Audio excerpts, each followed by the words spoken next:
Good morning friends. আজ নবদ্বীপে আমাদের দ্বিতীয় দিন। কাল এসেছি, এসে খুব সুন্দর হোটেল পেয়েছি। রাত্রে ঘুমটাও ভালো হয়েছে। মুখটা আমার কেমন লাগছে, ঘুম থেকে উঠে ফার্স্ট ওয়াশরুমে গিয়ে ফ্রেশ হয়ে এখনও স্নান করিনি, যেহেতু গঙ্গা স্নানে যাব। জামা কাপড়গুলো ধুয়ে দিয়েছি, কালকে যেগুলো তারাপীঠ থেকে মানে ছোটো গাড়ি করে জার্নি করে এসেছি, সারাদিন ছিলাম, ওগুলো সব ধুয়ে দিয়েছি। তারপর চা খেয়ে একটা ভিডিও এডিট করলাম। ভিডিও এডিট করার সময়ই পাচ্ছি না, ওরা সকালে সবাই ঘুমিয়েছিল, আমি তো সকাল সকাল উঠে গেছি, ভিডিও এডিট করলাম। আর দেখতে পাচ্ছ আমার পাশে, দাঁড়াও, এই যে আমাদের হোটেলের ঠিক উল্টো পাশেই দেখতে পাচ্ছ ইস্কন, মায়াপুরের ইস্কন মন্দির। দাঁড়াও আমি তোমাদের ব্যাক ক্যামেরায় দেখাই। আমাদের হোটেলের ঠিক উল্টো পাশে এই হলো মায়াপুর ইস্কন মন্দির। মানে কত সুন্দর জায়গায় আছি বলে বোঝাতে পারবো না। আর সবচেয়ে বড় ঠাকুরের আশীর্বাদ, অনেক হোটেল খুঁজেছি, অনেক ভেতরে চলে যাচ্ছিলাম। আমার হাজব্যান্ড, একটা দাদা আর অঙ্কুশের বাবা সব এক জায়গায় ছিল, ব্যাগপত্র দেখছিল। আমরা হোটেল খুঁজতে গেছিলাম, কারণ হোটেলের দায়িত্বটা কাউকে দিতে পারি না। তার কারণ কেমন না কেমন দেখবে, দীঘাতে গিয়ে যে অভিজ্ঞতা হয়ে গেছিলো, এই জন্য হোটেলটা খুঁজতে আমি নিজেই যাই। আর অনেকটা ঘুরেছি। এদিকে আমার হাজব্যান্ড আর ওই দিদির হাজব্যান্ড পেলে একটা সুন্দর মন্দিরের ঠিক উল্টো পাশে, সবই ঠাকুরের আশীর্বাদ, নাহলে এত ঘুরেও আমরা পাচ্ছিলাম না হোটেল মনের মতন। আর ঠিক মন্দিরের উল্টো পাশে একটা খুব সুন্দর হোটেল পেয়ে গেছে, মনে হয় হোটেলটার নাম গিরিধারী। ওই হলো ইস্কন মন্দিরের গেট। আর এই যে নিচটা, উল্টো পাশে প্রচুর খাবার দোকান। এই মন্দির কালকে গিয়েছিলাম, কি সুন্দর কীর্তন। আজ ইচ্ছে আছে সারাদিন এখানেই থাকবো, খুব সুন্দর চারপাশটা। আর এই যে আমি জামা কাপড় মেলে দিচ্ছি, এখনও কেউ মেলেনি, আমি খুব সকালে উঠেছি। আর আমাদের পাশের ভিউটা দেখাচ্ছি। আমরা যেই রুমে আছি, এই রুমে আমরা নেই, এই বিল্ডিংয়ের রুমে আমরা আছি, ওই সাইডে দেখছো চারপাশের ভিউটা, অপূর্ব সুন্দর, অপূর্ব সুন্দর। আমরা আছি এই বিল্ডিংয়ে, একদম নতুন বিল্ডিং, কেবলই তৈরি হচ্ছে এটা।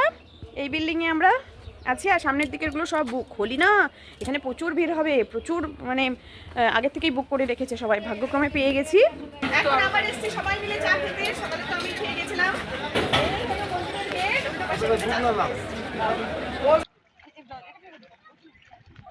আমরা এখন আসলাম গঙ্গা স্নান করতে। জয় মা গঙ্গা।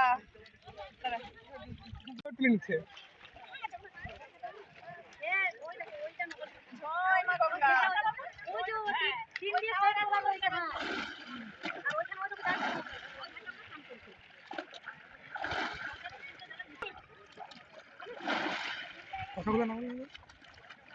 মুখে দুধ দেওয়াটা তুল, মুখে দুধ দেওয়াটা তুল।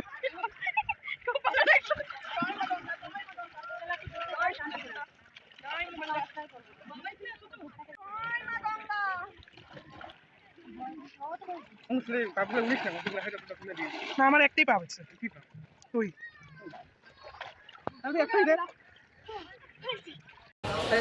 গঙ্গা স্নান করে এসে এখন যাচ্ছি সকালে ব্রেকফাস্ট করতে। তারপর রেডি হব, আজকে আমি গোপী ড্রেস পাবো, তারপরে যাব, খেয়ে দিয়ে বেরোবো। এখানে খাবা। আমরা সকালে ব্রেকফাস্ট করছি, পেটাই পরোটা আর ঘুগনি। এখন আমরা বেরোচ্ছি মায়াপুরের সাইট সিন দেখতে। রেডি হয়ে গেছি, মায়াপুরে এসেছি। গোপী ড্রেস না পরলে হয়, ভালো লাগছে আমাকে, কিন্তু চশমাটা পরলে বেশি ভালো লাগবে। ভালো লাগছে আমাকে, চলো যাই। মায়াপুরে এসে তিলক কেটে পড়েছি, বেশ ভালো লাগে এইসব জায়গায় না, এগুলো পড়তে বেশ ভালো লাগে। এখন যাব নিত্যানন্দ মার্কেট। নিত্যানন্দ মার্কেটে এখন যাব। আর যে কোনো ঠাকুরের স্থানে না ক্যামেরা করতে দেয় না, মানে ভিডিও করতে দেয় না, ফটো তোলা, মোবাইল জমা রেখে যেতে হচ্ছে। যেন মন্দিরটা ঠিক মতো দেখাতে পারলাম না, ওই যে এই জন্য মন্দির বা ঠাকুর দর্শন এগুলো করাতে পারলাম না, মোবাইল জমা রেখে যেতে হয়েছিল। তারাপীঠেও তাই, মোবাইল জমা রেখে যেতে হয়। একদিক দিয়ে ভালো, এই আমার হাতেই যদি মোবাইল নিয়ে ঢুকতে দিত, আমি ভিডিও নিয়েই ব্যস্ত থাকতাম, সময়টা বেশি লাগতো, পেছনে দর্শনার্থীরা আরও দাঁড়িয়ে থাকতো। একদিক দিয়ে নিয়মটা ভালো। আবার মাঝে মাঝে মনে হয় যে ইস, এত সুন্দর ভিউ, ঠাকুরের মন্দির নিতে পারলাম না। সে ওই ওই মন্দিরের কোনটা, ওই যেটা, ওই মন্দিরের একদম চূড়ায় উঠেছিলাম। হ্যাঁ চলো। মায়াপুরের মতো এত সুন্দর ঠাকুরের স্থানে এসেছি, পরিচিতদের জন্য ঠাকুরেরই কিছু নিয়ে যাব, তাই আসলাম কিনতে নিত্যানন্দ মার্কেট। কদিন পরেই দোল, তাই এখানে দোলের আগেই রওনা শুরু হয়ে গেছে।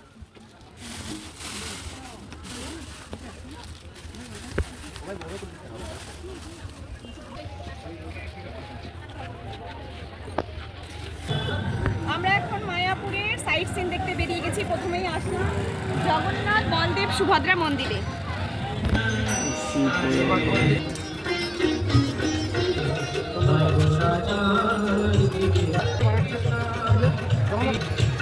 বিশ্বকর্মা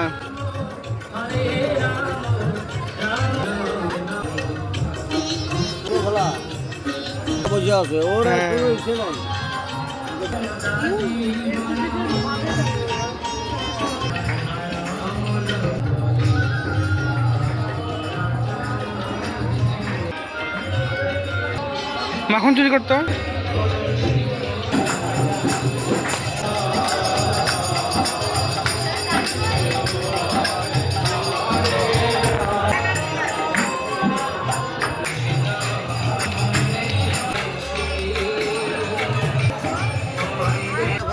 জগন্নাথ দেবের ভোগ প্রসাদ পেলাম মন্দিরে এসে।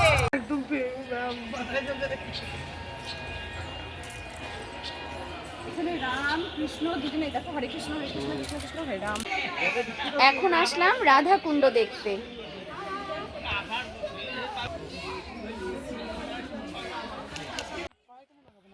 না পারলাম রাধাকুণ্ডের জন্য না। রাধা কুণ্ড রাধা এখানে স্নান করতো। আচ্ছা আসছিল নাকি এখানে? না আসলে তো রাধা বৃন্দাবনে আসো, জল না নিলে চলে যাবে। জল এই হলো রাধা কুণ্ড। এখানকার জল নিয়ে একটু মাথায় দিলাম, আর অনেক মাছ আছে। রাধা কুণ্ড থেকে এখন আসলাম শ্যামকুণ্ডের জল মাথায় দিতে। এই দেখো শ্যামকুণ্ডেও কত মাছ, রাধা কুণ্ডেও দেখে আসলাম। এই যে বিস্কুট দিলে কি সুন্দর করে খাচ্ছে। রাধা কুণ্ডেও দেখে আসলাম, শ্যামকুণ্ডে আন্টি দেখো মাছ।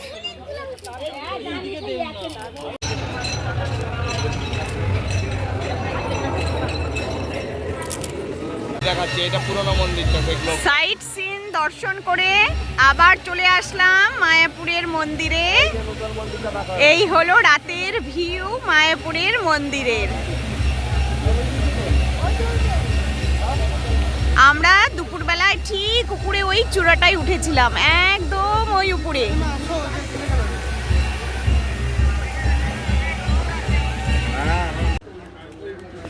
এখন আসলাম মায়াপুরের গোশালা। এখানে নাকি খুব ভালো ঘি পাওয়া যায়।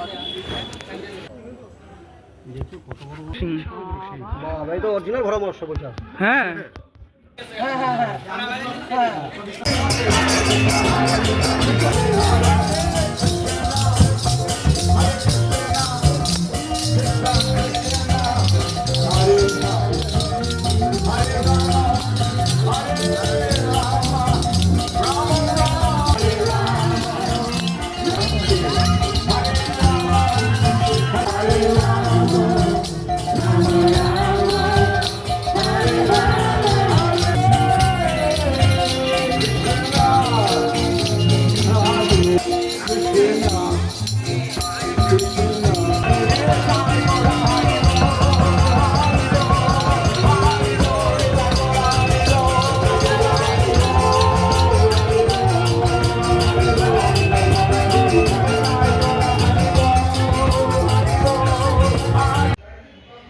আজকে মায়াপুর ইস্কন মন্দিরে ফরেনারদের সাথে নাচ করলাম।